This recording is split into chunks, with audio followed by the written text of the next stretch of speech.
The way that this can be done with a very few people, at the peak, that is because if you look at every organization today, be it a university, a school, a government, a secret society, anything, a multinational company, business of any kind, they're structured as a pyramid, which works like this. In any organization, you've got a very, very few people at the peak of the pyramid. That very few people know exactly what that organization's about, what its real agenda is, what it's really trying to achieve. The further you come down from that peak in any organization, you're meeting more and more and more people who know less and less and less and less about what the organization's really about. They only know their part. The CIA call this compartmentalization, keeping from everyone else in the pyramid how what they're doing in apparent innocence links in with what other people are doing in apparent innocence to produce a very sinister pattern. The Freemasons are a classic example of this. When you say that the Freemason secret society is involved, people think that you must be saying that every Freemason wants to manipulate the world to global dictatorship. Utterly ridiculous. Of course they don't. But if you look at the Freemason structure, the vast overwhelming majority of Freemasons in the world, they never get higher than the bottom 3 levels of degree, the overwhelming majority. But in the Scottish rite of Freemasonry, which pervades much of world politics, particularly in America and other areas, there's another 30 degrees above that to the 33rd degree, which the vast majority of Freemasons never get near. And there's another 13 levels not officially accepted to exist, which some people call Illuminati degrees, which at that level, the Freemason secret society is in a different universe to the part where the vast majority of Freemasons exist, right down here. Compartmentalization. This is how it works. So every one of these institutions that control the direction of the world and our daily lives is a pyramid. The banking system is a pyramid. You go into the local bank, the person you meet across the counter won't even know what's going on in the bank manager's office behind them, let alone what's going on at board level and higher. So the banking system is a pyramid going to a peak. The intelligence agency network in the world is a pyramid going to a peak. The multinational company network is a pyramid. So is the global media, and so on. And there is a global pyramid within which all these work, in which the peaks of all these individual pyramids, banking, business, media, etc., fuse into one peak. And up there, it's speculated by many people, there perhaps may be no more than 13 families, 13 people at the peak, pervading down through these different levels the same basic policy, which is pushing the world towards more and more centralization of power. There is this like cozy little myth that is perpetuated between politicians and the media. Politicians walk the world stage as if they are the final arbiters of power in the world. So when a president speaks, the cameras run and it's flashed around the world, prime ministers and such like. The media report the world as if presidents and prime ministers are the final arbiters and decision makers in the world, which means that the people above the level of presidents and prime ministers that really make the decisions, they're never looked at or exposed by the mainstream media because they're not accepted to exist.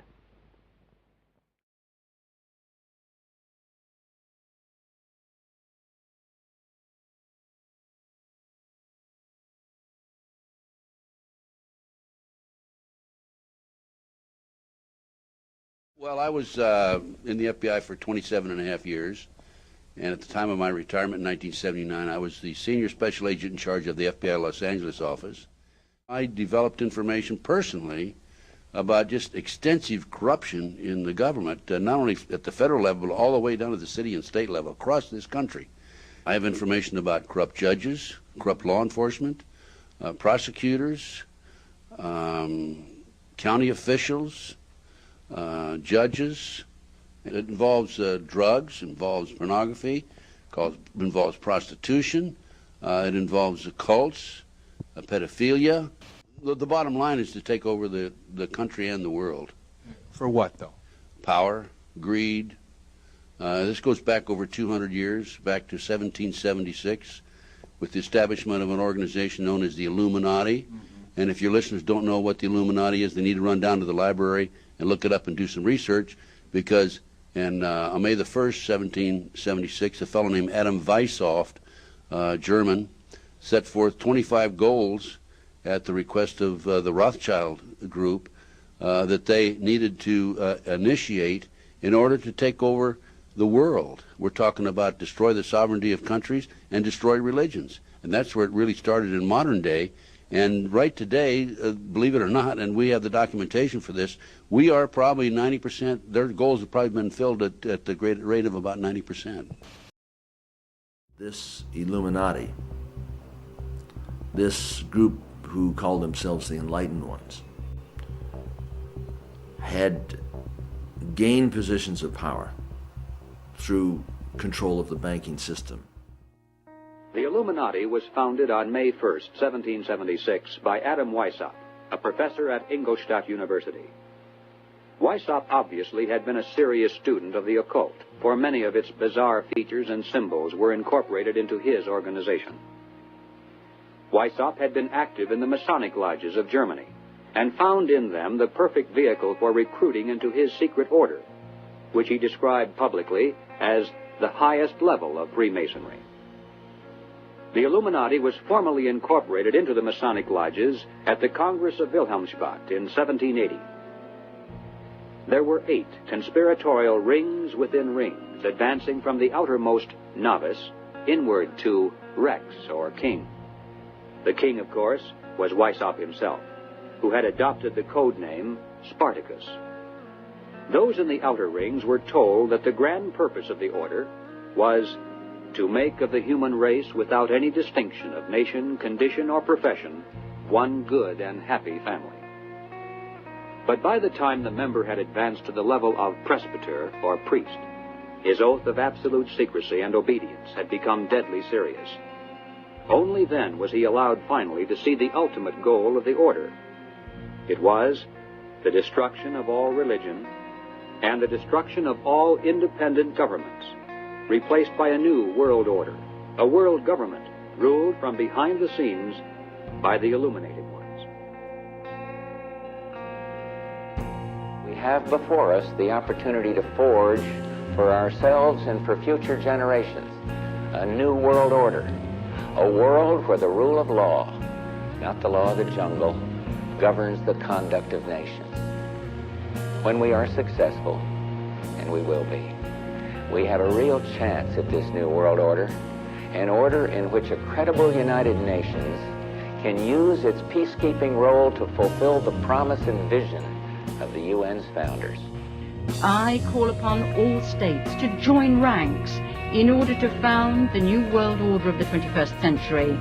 And people talked then, in 1990, of a new world order. What they actually meant then was a new political order. And the question for us is how we meet and master all these challenges to ensure that Britain enhances its competitiveness in the process and realizes what I believe is our destiny of success in this new world order. So, in conclusion, ladies and gentlemen, a new world is emerging. It is a new world order with significantly different and radically new challenges for the future. On the back of the dollar bill, you'll see the symbol on the left-hand side of the bill, which is Annuit Coeptus, which means our enterprise is now a success, or our enterprise is crowned with success. Annuit Coeptus. So you're saying, fine, so you have an enterprise and is now crowned with success. What enterprise are you talking about? Novas ordo seclorum. Novas is novice, meaning new. Ordo is order, and seclorum is where we get the word secular, meaning the world. So it's new order of the world, the new world order. George Bush's new world order is now a success.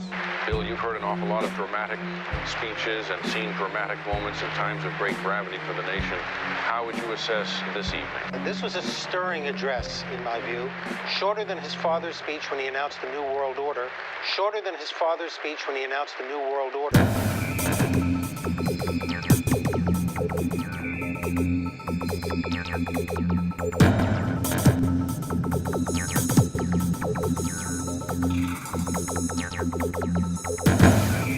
1934 is when the Federal Reserve actually finally took total control of the United States monetary system, and that's when they said it is now a success, because this is a symbol, this is an emblem of a secret society of Freemasons called the Illuminati, the German Bavarian Illuminati. They were a secret society founded in the south of Germany. They were called the Illuminati, the illuminated ones, the enlightened ones. 1776 was when this secret society actually formed itself into a secret society and put itself into operation. They were the basis for what we call today in our country the Bavarian Illuminati was the basis for what we call today the Colombian faction. The Colombian faction of the Illuminati came here right after this government was formed, and that's where we get today this Columbia Space Shuttle, Columbia Movies, Columbia Television, Columbia Records, everything, Columbia University. As a matter of fact, Columbia TV, Columbia Broadcasting System, CBS. What is the symbol for CBS? It's the all-seeing eye. And that's why our government is in the District of Columbia, because these guys own our government. They print our money, and they own not only the government, but they own you. You are their property. So, in other words, these guys print the money, they run the country, and they own you, and they own everything around it.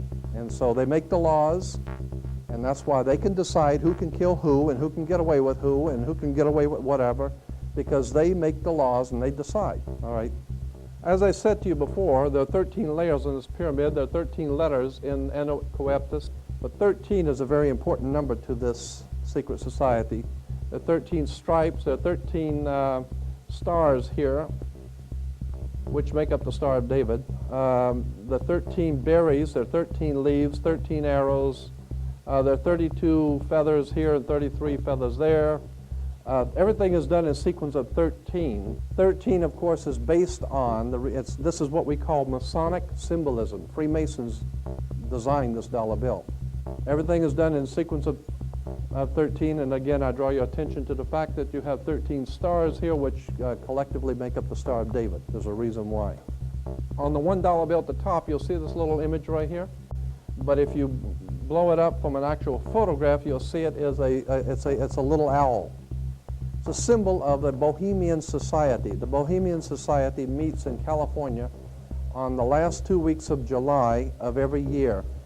I have pictures showing all of the presidents, all of the living presidents, excluding the new one, but all of the living presidents at Bohemian Grove in Northern California, and they're all wearing red and black Ku Klux Klan dress type of regalia, like the Ku Klux Klanners, with the pointed headdress and everything. And I mean, that's quite a sight to see presidents dressed like Ku Klux Klan members, right? And they're standing in front of a big open pit of fire, and behind them is about a 20 to 25 foot owl behind them. And the article in Elm magazine and Time magazine, I've got 2 or 3 different magazines showing basically the same pictures. It says that the presidents meet with all of the heads of industry throughout the world, all of the heads of state throughout the world, and all of the most important wheeler dealers in this country, and they all meet up in Northern California, and they have rituals where they go before the owl after midnight. And what a picture you got, with all the presidents dressed up like Ku Klux Klanners with black and red robes on before an owl. And these are your presidents of this country. And the reason why they chose the owl is because the owl is a symbol used in Europe by secret societies, because the owl is wise, because it sees things in the dark. And the implication is, of course, that's why they are where they are, because they're very brilliant and they know things that you don't know.